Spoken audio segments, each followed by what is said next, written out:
exercise 3.3. Exercise 3.3.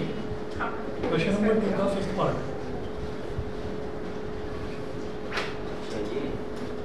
हाँ जी, question number 2 का 5th part. अब सुनिएगा जरा, इसमें क्या है, मैं लिख नहीं रहा हूँ, बड़ा क्वेश्चन है, ऐसे ही समझ जाएंगे आप. A lending library has a fixed charge for the first 3 days and an additional charge for each day thereafter. Lending library का मतलब क्या है? एक ऐसी लाइब्रेरी जो किताबों को लैंड करती है, यानी कि किराए पर देती है, ठीक है, रेंट पर देती है. A lending library has a fixed charge for the first 3 days and an additional charge for each day thereafter. Sarita paid ₹27 for a book kept for 7 days, while Susie paid ₹21 for the book she kept for 5 days. Find the fixed charge and the charge for each extra day. अब इसमें क्या है? कि उन्होंने बोला find the fixed charge and the charge for each extra day. तो जो चीज़ हमसे पूछी जाती है हम उसी को x और y मान लेते हैं, ठीक है. तो हम ये कहेंगे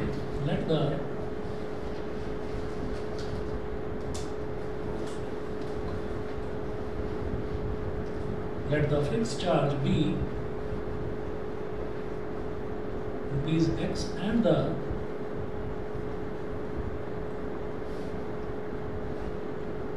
variable charge,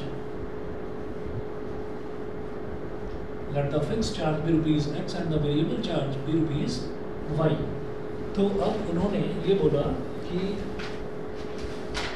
a lending library has a fixed charge for the first 3 days. तो पहले 3 दिन के लिए उसको फिक्स चार्ज देना है. फिक्स चार्ज क्या है?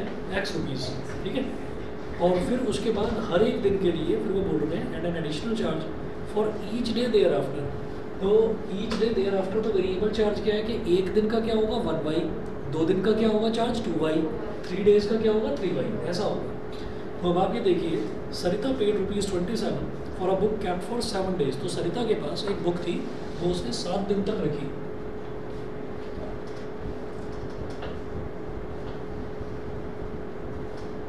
तो 7 दिन तक रखी तो शुरुआत के 3 दिन के लिए तो उसको सिर्फ x रुपीज़ देना पड़ेगा. तो x शुरुआत के 3 दिन के लिए, टोटल कितने डेज थे? 7 डेज.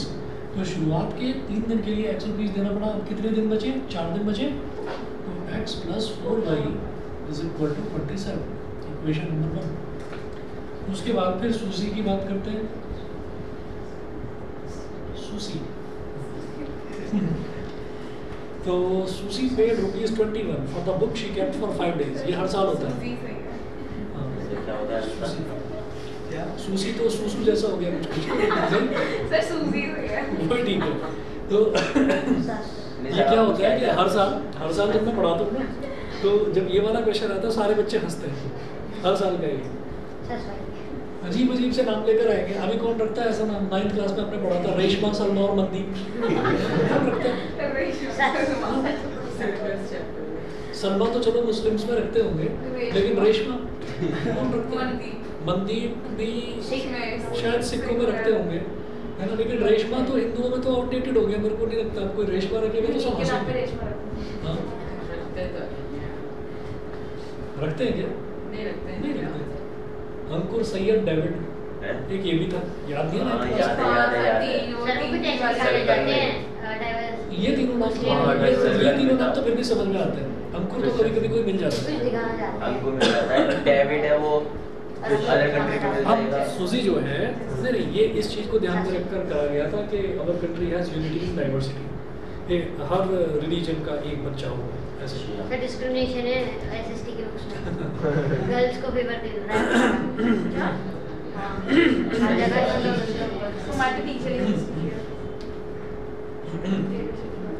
अच्छा, आप सूजी देखिए.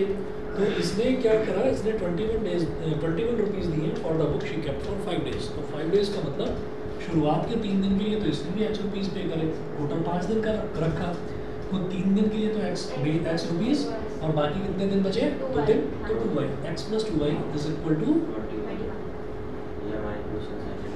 ठीक है. अब यहीं पर इधर ही कर दो. शॉर्ट में लिख रहा हूँ, subtract equation 2 from 1.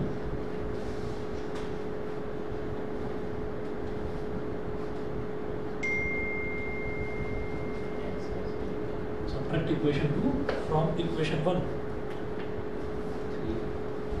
Minus minus minus, x से x cancel out, 4y minus 2y is 2y and 27 minus 21 is sir y 3 है। 3 है।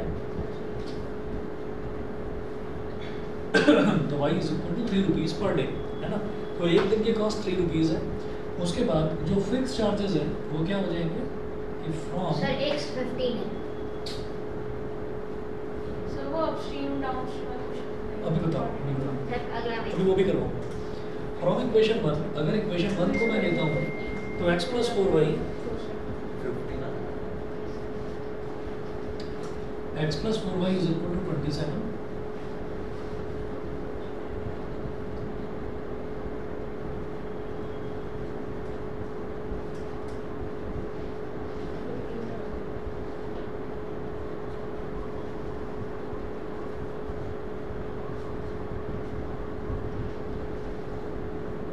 x is equal to 15.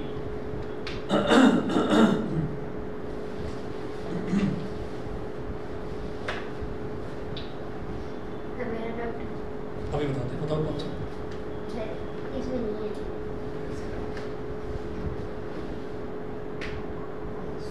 इसे इरेशनल प्रूफ करना है। क्या? सर मैं पहले पता है ये यूक्लिड्स डिवीजन लेमा का है, नहीं करना। अच्छा ये उसका है। तो भाई उस वजह से कट गया। सर जो मेरे को रेशनलाइज करने तक समझ आ गया तो उसके आगे कैसे समझ नहीं आता। कौन सा वाला? इसमें रेशनलाइज करने तक समझ आ गया था कि उसके आगे नहीं है। हाँ उसके आगे नहीं अच्छा, आता। नहीं जरूरत भी नहीं वो है। आगे में पता नहीं क्या करना था। अभी पढ़ने में कुछ बुराई लीजिए, अब बताओ कौन सा अपस्ट्रीम डाउनस्ट्रीम। किसी के पास आरडी है क्या? सर आरडी है, निकालो, सर इस वाली वर्कशीट एक वर्कशीट है उसके क्वेश्चन बताओ, फॉरवर्ड कर दो मेरे को। सर एक बात आ सर गई। तू हाँ तुम तो आरडी दे दो और तुम्हारा जो डाउट है वो तुम फॉरवर्ड कर दो। सर एक बात आ रही है सुनने में। सर अब सीबीएसई ने कुछ चेंज करे हैं, मतलब अब 12th में अब 2 बार बोर्ड होएगा। हैं? नहीं नहीं, हाँ जो भी ये है। एक सजेशन है, ये एक सजेशन है, अभी अप्लाई हुआ है नहीं हुआ ये नहीं कहा उसपे तो बहुत बड़ी बात है, हम 10th में देख रहे थे। और एक और ये भी था कि अब जैसे 10th है, 11th में जाएंगे तो हम जैसे आर्ट्स लेते हैं ना तो उसके साथ हम फिजिक्स ले सकते हैं। वो लिबरल साइंस होता है। हाँ। वो लिबरल साइंस होता है। 1600। उसे लिबरल साइंस है। अरे नहीं, तो और क्या बोलना हूँ मैं? में कोई भी एक कौन सब्जेक्ट सा हाँ। वाला लिखा, कौन सा वाला? पीसीएम में से केमिस्ट्री इसमें 5 क्वेश्चन दे रखे हैं। हाँ। इंजीनियर नहीं होता है। इंजीनियरिंग में नीचे होती है सॉफ्टवेयर इंजीनियरिंग। हाँ थर्ड और फिर MBA थर्ड और फोर्थ। क्वेश्चन नंबर 3 नोट करिए। UPSC मानता हूँ। जॉब करते हैं। क्वेश्चन नंबर 3 नोट करें सभी बच्चे। A train covered a certain distance.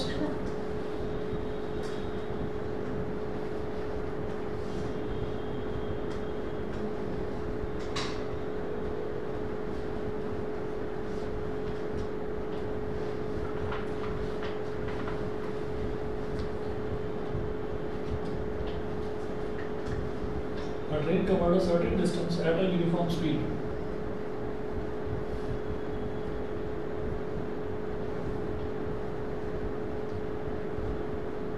A train covered a certain distance at a uniform speed. Full stop. If the train had been 6 km per hour faster,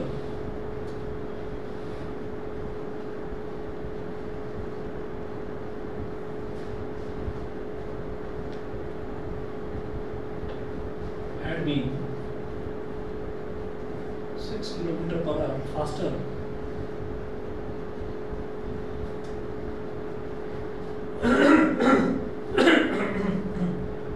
it would have taken 4 hours less.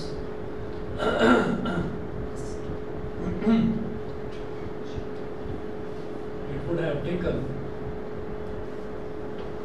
4 hours less. It would have taken 4 hours less than the scheduled time. Than the scheduled time. Sir linear equation पे graph वाले question के लिए हाँ करवा हाँ करवाएंगे sir, चिंता क्यों कर रहा है? रिमाइंड कर दिया था ठीक है मैंने पहले से कर रखा है भाई, पता है तो मैंने सबको। फिर से रिमाइंड कर दिया अभी था कर लिया चेष्टा से। देखो ये बहुत लग रहा है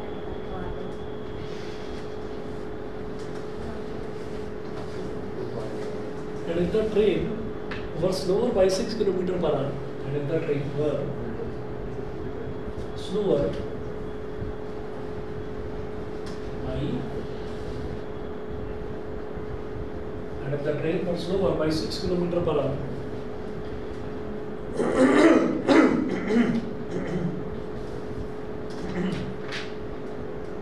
it would have taken 6 hours more than the scheduled time.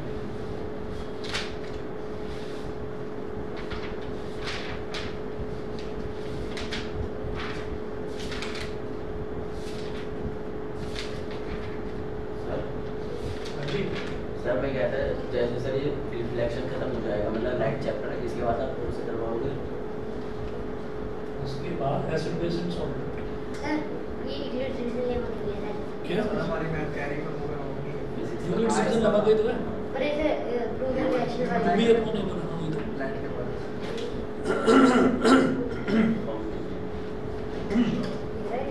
it would have taken 6 hours more than the scheduled time to find the length of the journey. Find the length of the journey.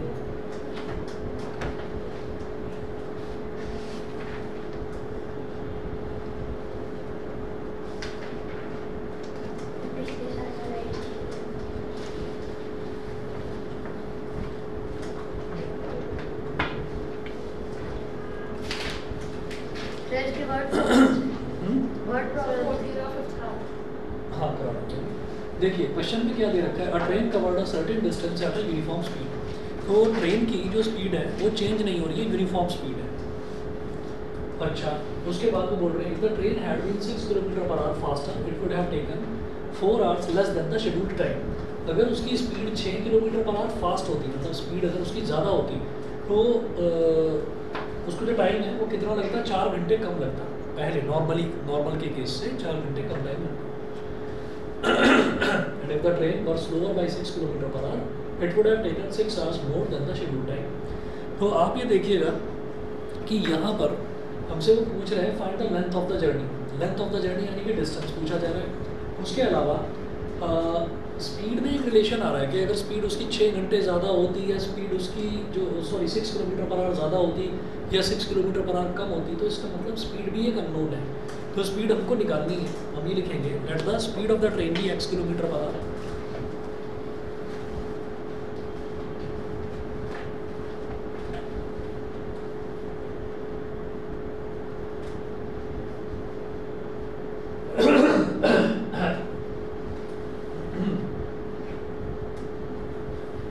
Let the speed of the train be x km per hour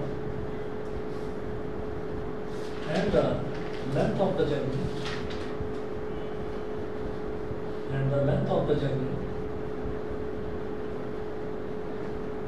be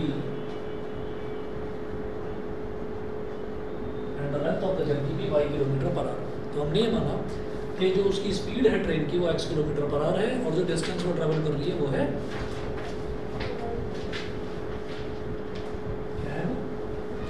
y kilometre. ठीक है, देख लिया कहीं ना कुछ गलत तो नहीं लिखा, तो y किलोमीटर। अब उसके बाद देखिएगा पहला केस देखते हैं। या सबसे पहले हम ये देखेंगे कि a train covered a certain distance at a uniform speed. तो हम ये बोलेंगे डिस्टेंस इज इक्वल टू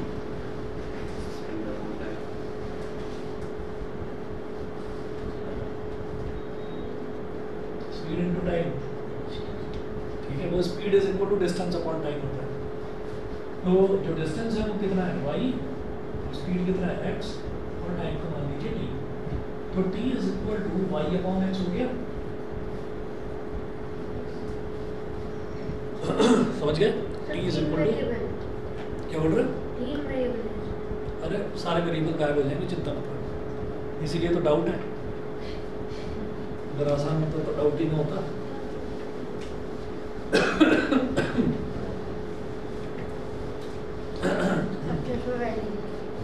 तो फिर 6 किलोमीटर में से वेरिएबल। अरे रुको तो सही, तुम ना बस निशान की कमी पूरी कर रहे हो आज। चलिए, if the train had been 6 km per hour faster, it would have taken 4 hours less than the scheduled time। तो case first, if the train had been 6 km per hour faster, तो इसका मतलब जो स्पीड है, speed को मैं S बोल रहा हूँ, तो वो क्या हो गई x + 6 किलोमीटर पर आवर, ठीक है। तो हमने 6 किलोमीटर पर आवर स्पीड उसकी बढ़ा दी, तो x में 6 हमने ऐड कर दिया। अच्छा, it would have taken 4 hours less than the scheduled time, ठीक। अच्छा, जो हमारा डिस्टेंस है, डिस्टेंस तो सेम रहने वाला है भाई, डिस्टेंस तो सेम रहने वाला है भाई, तो टाइम क्या हो जाएगा डिस्टेंस अपॉन स्पीड, तो y अपॉन x + 6। तो ये केस फर्स्ट है, तो इसको T1 बोल दिया मैंने, ठीक है। इसको मैंने T1 बोल दिया, T1 = y अपॉन x + 6। और इन्होंने क्या बोला है कि it would have taken 4 hours less than the scheduled time. इसका मतलब क्या है कि पहले जो नॉर्मली अगर ट्रेन जा रही होती, सिर्फ x किलोमीटर पर आवर की स्पीड से अगर ट्रेन जा रही होती, तो उसको कितना टाइम लगता, y अपॉन x, सिर्फ इतना टाइम उसको लगता, ठीक है। लेकिन अगर उसकी स्पीड बढ़ा दी हमने, तो अब जो उसको टाइम लगेगा ना, वो इससे 4 घंटे कम होगा, इससे 4 घंटे कम होगा। तो इसका मतलब ये ज़्यादा टाइम लग रहा है यहाँ पर। तो इसमें T1 में ऐसे ही सोचो कि T1 कम है ना, कितना कम है, 4 घंटे कम है, ठीक है। तो इसमें अगर 4 ऐड कर दूँ तो T के बराबर हो जाएगा, ये बता दो, ठीक है भाई। वहाँ पर मेरे को कितना टाइम लग रहा था, 6 घंटे, और यहाँ पर कितना टाइम लग रहा है, 2 घंटे लग रहा है। तो 2 को 6 के बराबर करने के लिए 4 ऐड करना पड़ेगा, नहीं समझे। उन्होंने बोला कि हमने स्पीड बढ़ा दी, जब हम स्पीड बढ़ाएंगे तो हमको कोई भी जर्नी हमको ट्रैवल करने में हमको टाइम कम लगेगा। तो कितना कम लगेगा, 4 घंटे कम टाइम लग रहा है, ठीक है। तो T1 जो है वो क्या है, वो 4 घंटे कम है, इसमें 4 ऐड कर दो तो ओरिजिनल टाइम के बराबर आ जाएगा। समझ गए भाई। तुम मुझसे 10 साल छोटे हो, तो तुम्हारी एज में 10 ऐड कर देंगे तो मेरे बराबर हो जाओगे। इक्वालिटी साइन तुम्हें तो लगाऊंगा, ठीक है। 10 साल छोटे नहीं, बहुत ज़्यादा छोटे कैलकुलेट कर रहा हूँ। नहीं 20-25 साल तो हो गई। तुम्हारी एज कितनी है? 15। मेरी 38 है। 23 ना? हाँ, तो हो गए ना 20-25 के बराबर ही। सही है। तो T1 कितना हो गया, y अपॉन x + 6, और +4 = t कितना है, y अपॉन x, ठीक है। इसको इधर लेकर आओ,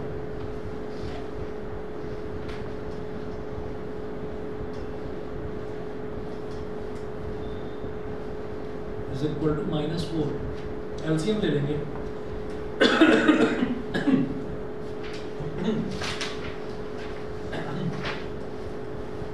ज़्यादा टेढ़ा नहीं है क्वेश्चन कुछ, हाँ? ये पेयर ऑफ लीनियर इक्वेशन का है या क्वाड्रेटिक का है? पेयर का ही है। चलो ठीक है, करते हैं। चलो कोई बात नहीं, कुछ अलग मेथड से करवाया था। मेरे को तो यहाँ पर x² बनता हुआ नजर आ रहा है। मुझे लगा क्रॉस मल्टीप्लिकेशन। सर मैंने नोट कर लिया था आपको। कोई बात नहीं, अभी देखते हैं। अरे रुको तो सही। If the train had been 6 km/h faster, it would have taken 4 hours less than the scheduled time.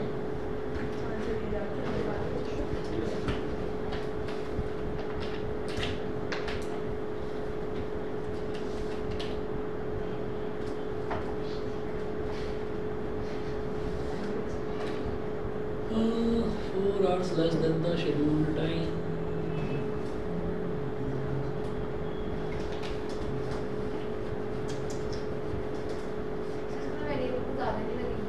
वही मेरे को दिखाई दे रहा है कि थोड़ा ज़्यादा हो रहा है। देखता हूँ फिर हो जाएगा। T1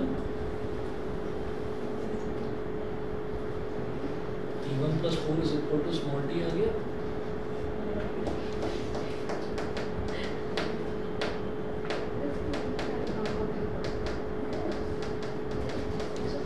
चलिए एक बार करके देखते हैं। देखिए इसमें हमने क्या करा, एलसीएम ले लिया, x + 6 × x, x इधर मल्टीप्लाई हो जाएगा, ये हो गया xy, और ये -y × इंटू एक्स प्लस 6 इधर मल्टीप्लाई हो जाएगा -1 हो गया सर ठीक तो है। हाँ ठीक है मैं कह रहा हूँ अब ऊपर आया X Y minus Y into X is minus X Y और minus 6y upon X plus 6 into X is equal to -4 minus X Y plus X Y cancel out. उसके बाद हमें दिखाई दे रहा है -6y upon X plus 6 into X is equal to -4 minus से minus cancel out हो गया। सर x के लिए 4x वो तो सही ये हो गया। अब यहाँ से मैं काम कर सकता हूँ 2 2 4 2 3 6। अब ये हो गया 3y is equal to 2 into x plus 6। ठीक है तो y कितना हो गया 2x into x plus 6 upon 3। इसको बोल दीजिए इक्वेशन नंबर 2। उसको 1 बोला था, इसको 2 बोलते हैं। ठीक है मैं जब भी कभी वर्ड प्रॉब्लम आती है तो वर्ड प्रॉब्लम में ज़रूरी नहीं है कि आप उसको एलिमिनेशन से ही करो। ठीक है तो हम सब्स्टिट्यूशन से कर सकते हैं। तो y x की टर्म्स में आ गया। ठीक अब क्या करेंगे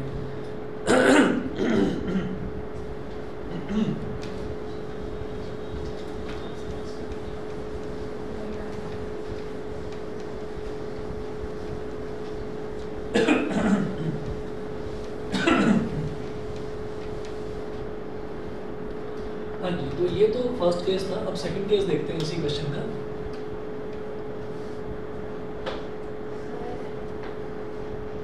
अब जो स्पीड है वो कितनी हो रही है and if the train was slower by 6 kilometre per our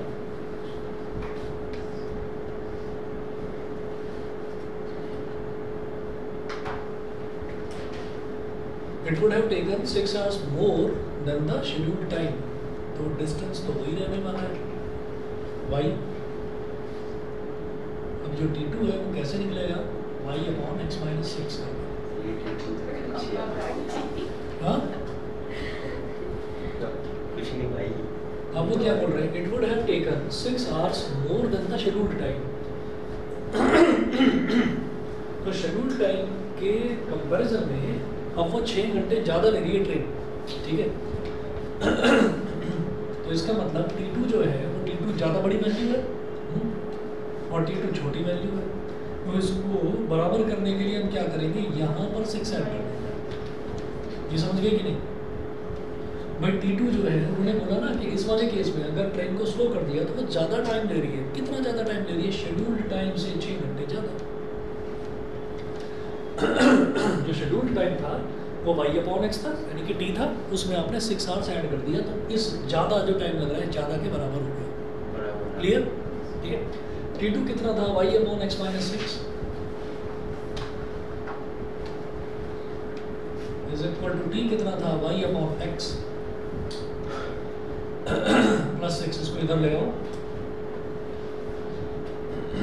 y upon x minus 6 minus y upon x is equal to 6। LCM लीजिए x into x minus 6 x into y xy minus y into x minus 6 is equal to 6 xy minus xy plus 6y upon x into x minus 6 is equal to 6 minus xy plus xy कर दिया 6 into x 6y upon x into x minus 6 is equal to 6 6 से 6 cancel out हो गया cancel हो गया। तो इधर क्या बचा हमारे पास y upon x into x minus 6 ये 1 है तो y is equal to x into x minus 6 ये आ गया। और हम इक्वेशन 2 से y की ये वैल्यू निकाल चुके हैं तो क्या करेंगे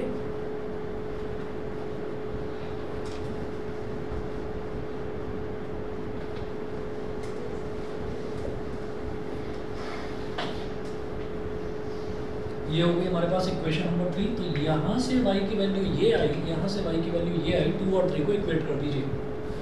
भाई दोनों y की ही वैल्यू है ना, तो दोनों को इक्वल कर देते हैं। तो लिखिएगा इक्वेट 2 और 3। या दूसरा काम कर सकते हैं कि y की इस वैल्यू को यहाँ y की जगह सब्स्टिट्यूट कर दो, वही एक ही बात है। तो 2 into x into x plus 6 upon 3 is equal to x into x minus 6। x से x कैंसिल आउट हो गया।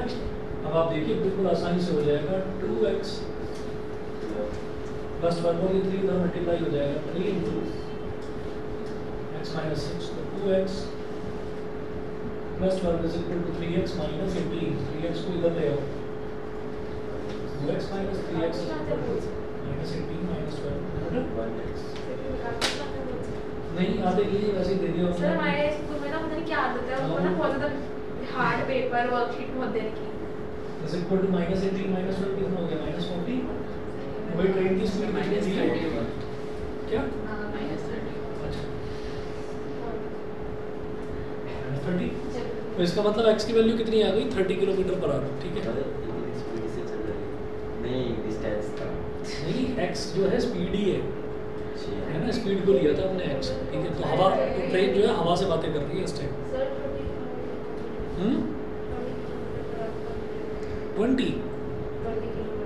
30 किलोमीटर पर आवर आ गई स्पीड।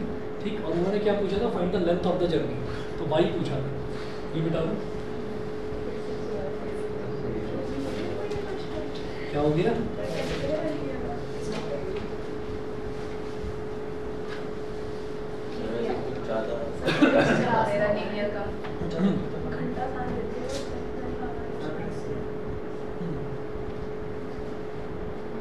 तो y इज इक्वल टू कितना हो जाएगा, इसमें लिख दीजिए x into x minus 6। x कितना 30 into 30 minus 6 तो 30 into 24। बस पहुंचा दिया इसने, तो इस जन्म में पहुंचा दिया।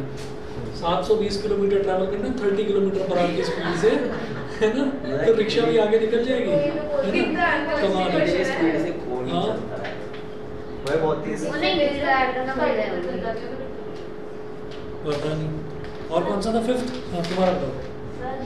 दिनांक समय तथा संबोधन क्या है ये?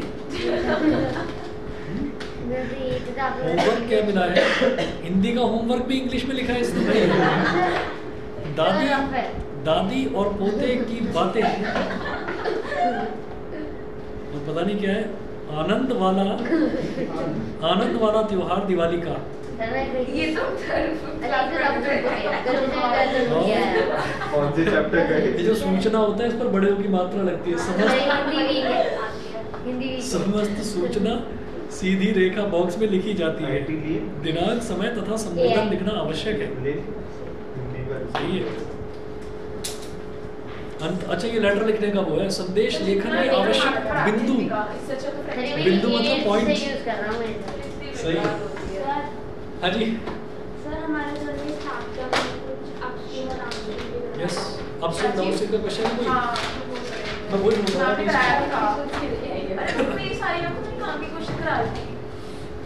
ये आदित्य की वो है, इसमें से देखता हूँ।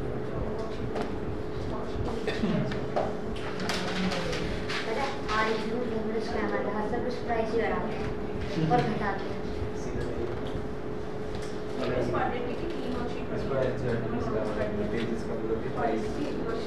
बढ़िया है मुझे सीरियस का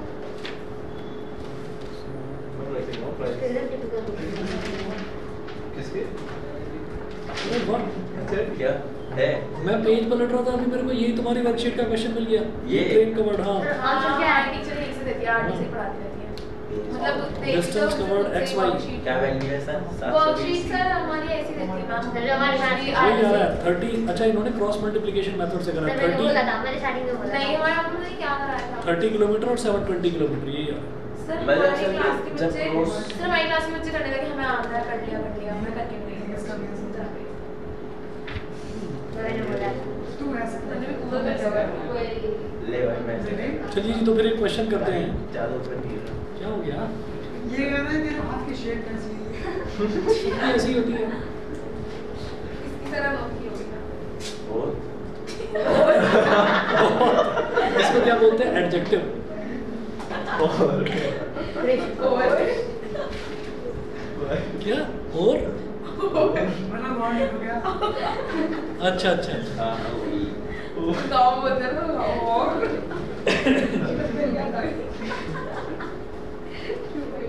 सर एक बात तो किसी ने, हाँ बोलिए।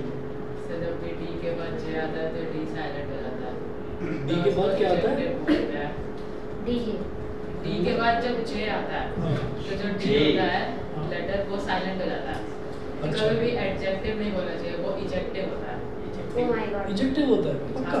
भाई बचपन से एडजेक्टिव एडजेक्टिव ही तो होते हैं। पता नहीं, मैं तो- एडजेक्टिव बोलते हैं। मैं तो एडजेक्टिव भाई कुछ फेंकना मैंने है। मैं तो एडजेक्टिव, अच्छा एडजेक्टिव बोलते हैं क्या? हाँ इजेक्टिव एडजेक्टिव इजेक्टिव अच्छा नहीं नहीं, तुम सही कह रहे हो, मैं गलत हूँ, सही कह रहे हो। यानी कि हम भी अरे जो चीज सीखने को मिले तो वो तो सीखनी चाहिए ना। दैट इनका मैथ्स और इंग्लिश पढ़नी होती है। क्या? मैथ्स और इंग्लिश पढ़नी होती है किसमें? 10th में। क्या लगता है? The boat covers 32 kilometre upstream. क्या हो गया? क्यों है भाई तू? भाई उनका आपसे आंसर क्या पूछा था? ये 10th में मैथ्स और इंग्लिश पढ़नी होती है। मैंने मैथ्स और साइंस पे फोकस कर रखा है। मैथ्स और साइंस पे फोकस कर रखा है। हाँ तो वो इसीलिए कर रखा है कि जो इंग्लिश है, इंग्लिश कंपैरेटिवली इजी है, करा जा सकता है। मुझे चैप्टर समझ नहीं होते, बस ग्रामर का फुल मार्क्स आते हैं मेरे। A boat covers 32 kilometre upstream and 36 kilometre downstream. Sir आप हमें कुछ बताने वाले थे हमारी कि किसी ने बहुत बात कही। हाँ, किसी ने बड़ा ऑब्जर्व करा कि बिहार के बच्चे थे, मैंने शायद आपको एक बार बताया भी था कि मैं 4-5 साल पुरानी बात है, शायद उससे भी ज़्यादा पुरानी बात है, कि एक बैच आया हमारे यहाँ इंजीनियरिंग में, तो उसमें 5-6 बच्चे जो हैं वो बिहार से आए थे। तो उनकी आदत ये थी कि अगर ये एडजेक्टिव वाली आदत थी, इजेक्टिव वाली आदत, तो आदत ये थी कि अगर वो हर चीज़ में बताते थे हमारे बिहार में तो ऐसा होता है, हमारे बिहार में तो ऐसा होता है, वो बिहार की बड़ी तारीफें करते थे, हर चीज़ बढ़ा चढ़ा कर बताते थे, है कुछ नहीं वहाँ पर ऐसा कुछ खास, ठीक है, लेकिन वही अपनी जगह की तारीफ, ऐसे कोई पंजाब से तो पंजाब की बड़ी तारीफ करेगा, तो सब कोई जहाँ के होता है वहीं की तारीफ करते हैं। तो ऐसे ही किसी ने बोल दिया कि गर्मी हो रही थी, किसी ने कह दिया कि यार बिहार में तो बहुत गर्मी पड़ती है, गर्मी बहुत गर्मी है ना, तो वो बहुत लगा देते थे हर चीज़। सर उसके अंदर बहुत अजीब लाइक अलग तरह से बोलते हैं। तो हाँ भोजपुरी वही तो, accent। सर्दी बोला भोजपुरी तो तो सर्दी, यूपी बहुत की सर्दी, लैंग्वेज है। हर चीज़ में बहुत लगाने की आदत होती है, बहुत। तो वो मैं नोटिस कर रहा था, वो 5-6 बच्चे थे, पढ़ने में बड़े इंटेलिजेंट थे, आगे इंटेलिजेंट होते हैं। सर शुरू से सर, हमने सर उनका कोई सा भी एग्जाम होता है सर वो क्रैक कर लेते हैं कोई सा भी। वो पढ़ाई के अलावा उन्हें कुछ दिखाई नहीं हाँ। देता। सर सबसे ज्यादा जो एम्प्लॉई है वो है बिहार से। भाई सबसे ज़्यादा यूपीएससी है बिहार से। हाँ भाई मुझे भी पता मेरे है। सबसे बड़े राइवल। क्या चलो भाई कोई सा भी एग्जाम हो क्रैक कर लेते हैं। A boat covers 32 kilometer upstream and 36 kilometer downstream in 7 hours.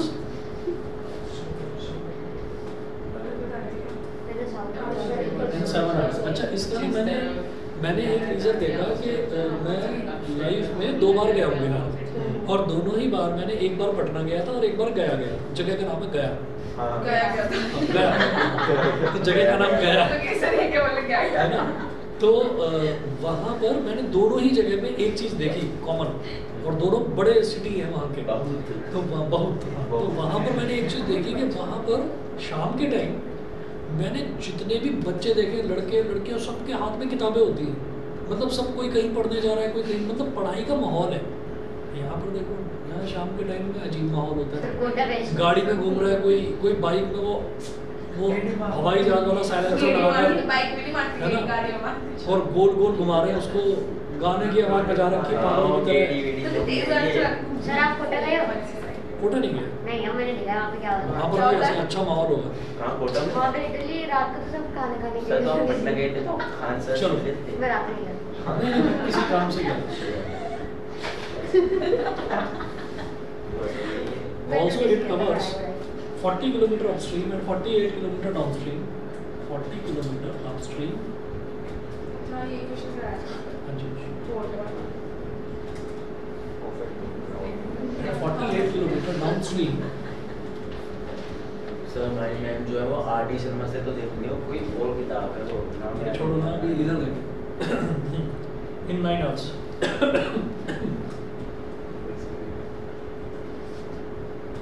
Full stop. Find the speed of the boat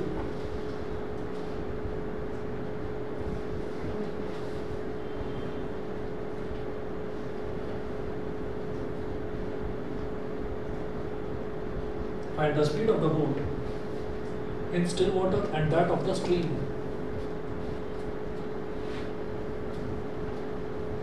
in still water। Sir ऐसा कुछ हो गया कि बोर्ड का जो हाफ पेपर आएगा वो एमसीक्यू आएगा मैथ का, हाँ सबका तो हार्ड हो गया। सारे सबका एमसीक्यू में चलिए जी, अब देखते हैं इस क्वेश्चन को। देखो ऐसा होता है कि दो चीज़ें होती हैं। एक तो हम ये कहते हैं कि जब भी किसी की बोट हो या कोई शिप हो या कोई स्विमर हो, तो उसकी जब स्पीड बताई जाती है तो ये बताते हैं ना कि ये इतनी स्पीड से तैर लेता है या ये बोट इतनी स्पीड से चलती है। तो वो जो स्पीड है वो हमेशा स्टिल वाटर में बताई जाती है, यानी कि ठहरे हुए रुके हुए पानी में। फिर रुके हुए पानी में उसकी स्पीड कितनी है, ठीक। तो एक तो इन्होंने भी वही चीज़ पूछी है, find the speed of the boat in still water. तो हमने जो भी कभी अपस्ट्रीम या डाउनस्ट्रीम का क्वेश्चन आएगा तो उसमें हम ये कहेंगे कि जो बोट है, बोट की स्पीड स्टिल वाटर में हम मान लेंगे x किलोमीटर पर आवर, ठीक है। अच्छा, अब क्या हुआ कि अब स्ट्रीम का मतलब क्या होता है, लहर। अब वो लहर हमारी तरफ आ रही है, लहर हमारी तरफ आ रही है। तो आप ये देखिएगा कि मान लीजिए हमारी स्पीड जो है नॉर्मली स्टिल वाटर में हमारी स्पीड 10 किलोमीटर पर आवर है और लहर हमारी तरफ आ रही है, उसकी स्पीड कितनी है 2 किलोमीटर पर आवर।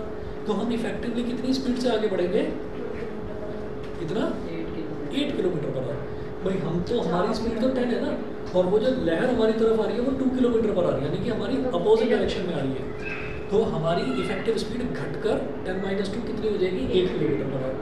वहीं हमारी खुद की स्पीड 10 किलोमीटर पर आ रहा है और जो स्ट्रीम है वो भी उसी डायरेक्शन में जा रही है जिस डायरेक्शन में हम जा रहे हैं। तो स्ट्रीम हमारा फेवर करेगी। तो हमारी जो टोटल स्पीड है वो कितनी हो जाएगी, 10 + 2 12 किलोमीटर, ठीक है। तो हमेशा ये याद रखना है कि हम क्या करेंगे कि जो स्टिल वाटर की स्पीड है बोट की, उसको हम x किलोमीटर पर आवर मानेंगे और स्ट्रीम की स्पीड को y किलोमीटर पर आवर मानेंगे। तो नोट कीजिएगा,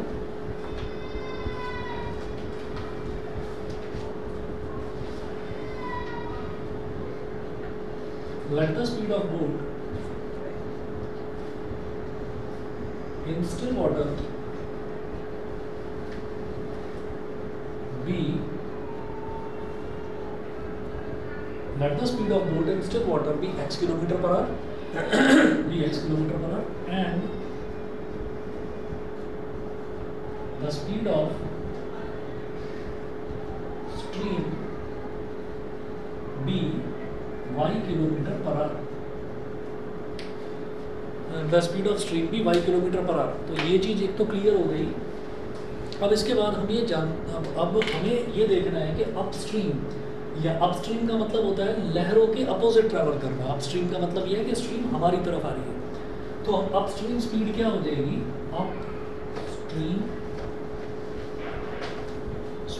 अपस्ट्रीम स्पीड क्या हो जाएगी, x - y kilometre per our, x - y kilometre per our. इसी तरीके से डाउनस्ट्रीम स्पीड क्या हो जाएगी जी सर वैसे ही क्वेश्चन तो आएगा नहीं, पर ये प्री बोर्ड में है आएगा। मेरा पिछले वाला क्या है, ये वाला ना अपस्ट्रीम और डाउनस्ट्रीम पक्का है, पक्का है। अच्छा तो जो पिछले वाला था सर कितने मार्क्स पिछले का वाले क्वेश्चन है? का है। बस सर वो प्री बोर्ड में दे सकते हैं। कितने मार्क्स का क्वेश्चन है? ये वाला मार्क्स चैप्टर पर तो देख लेंगे भाई ठीक है। बहुत अच्छा है।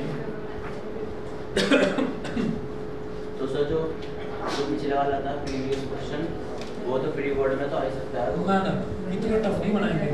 सर हमारे स्कूल में सर स्टैंडर्ड में आ सकता है। मुझे पता है ना प्री रिव्यू के टीचर कैसे, उनसे खुद ही सॉल्व हो जाए वो।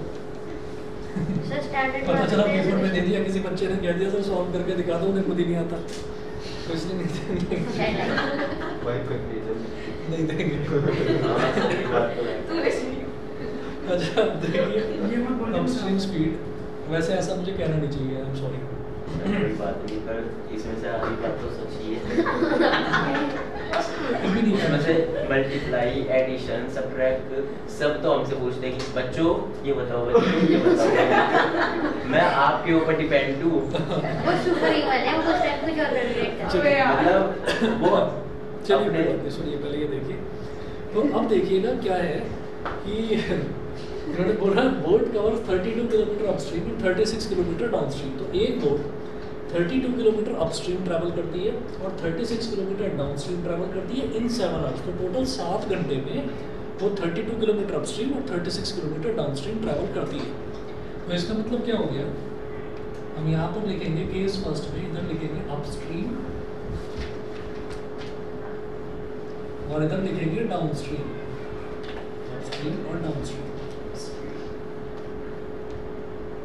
अपस्ट्रीम और डाउनस्ट्रीम। अब जो अपस्ट्रीम है, अपस्ट्रीम कितना डिस्टेंस वो ट्रैवल करती है 32 किलोमीटर, तो डिस्टेंस लिख लीजिए 32 किलोमीटर। और डाउनस्ट्रीम कितना ट्रैवल करती है उसको D2 बोल दीजिए 36 किलोमीटर। उसके बाद जो अपस्ट्रीम की स्पीड है उसको हमने बोल दिया, क्या बोला था, x माइनस वाई। और जो डाउनस्ट्रीम की स्पीड है x प्लस वाई। तो यहाँ से टाइम निकाल लीजिए, तो टाइम क्या होता है d1 अपॉन s1।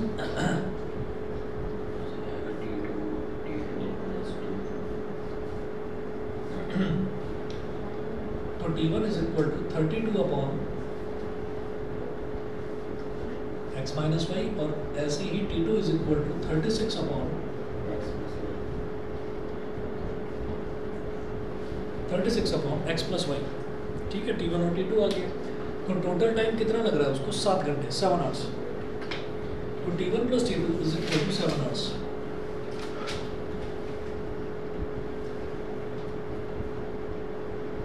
अब t1 की वैल्यू डालिए 32 अपॉन x माइनस वाई, और t2 की value 36 upon x plus y is equal to 7। तो इसको बोलेंगे 32 into 1 upon x minus y plus 36 into 1 upon x plus y is equal to 7। 1 upon x minus y को मान लीजिए u, ये हो गया 32u, और 1 अपॉन x प्लस वाई को मान लीजिए v, तो 36v is equal to 7। Equation number 1 आप तक समझ गए? मुझे बताइए, क्लियर है? ठीक है। अब उसके बाद अगला केस देखते हैं, केस सेकंड। केस सेकंड में उन्होंने क्या बोला है, इस तरफ कर रहा हूँ,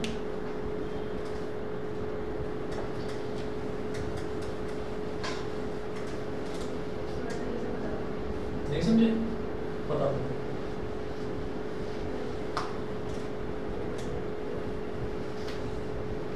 उन्होंने बोला जैसे हमने माना कि कोई इस डायरेक्शन में जाता है और फिर वापस उसी डायरेक्शन में जाता है, तो कोई एक जो बोट है वो 32 किलोमीटर तो अपस्ट्रीम जाती है, यानी कि against the flow of river, ठीक है, और 36 किलोमीटर डाउनस्ट्रीम वापस आ जाती है। तो इसमें टोटल टाइम उसको कितना लग रहा है, टोटल टाइम उसको 7 घंटे का लग रहा है, 7 आवर्स का लग रहा है। तो मैंने कहा अपस्ट्रीम वाले केस में डिस्टेंस कितना है 32 किलोमीटर, अपस्ट्रीम की स्पीड कितनी है x minus y kilometre per hour. तो टाइम कितना लगेगा d1 upon s1 32 upon x minus y. ऐसे ही डाउनस्ट्रीम में कितना उसको डिस्टेंस ट्रेवल करना है 36 किलोमीटर, स्पीड कितनी है x प्लस वाई, तो टाइम कितना होगा 36 अपॉन x प्लस वाई। तो टोटल टाइम उसको कितना लग रहा है, इतना ट्रैवल करने में 32 किलोमीटर अपस्ट्रीम और 36 किलोमीटर डाउनस्ट्रीम, टोटल कितना लग रहा है 7 घंटे।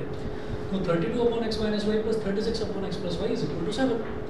अब 32 into 1 upon x minus y, इसको u मान लिया, 1 अपॉन x प्लस वाई को v मान लिया, तो 32u plus 36v is equal to 7 हो गया। उसके बाद हम ये कहेंगे also it covers 40 kilometres upstream and 48 kilometres downstream in 9 hours. सीधा लिख दो 40 किलोमीटर अपस्ट्रीम यानी कि 40 into 1 upon x minus y plus 48 kilometres downstream, तो 48 into 1 upon x plus y is equal to 9 hours. समझ गए?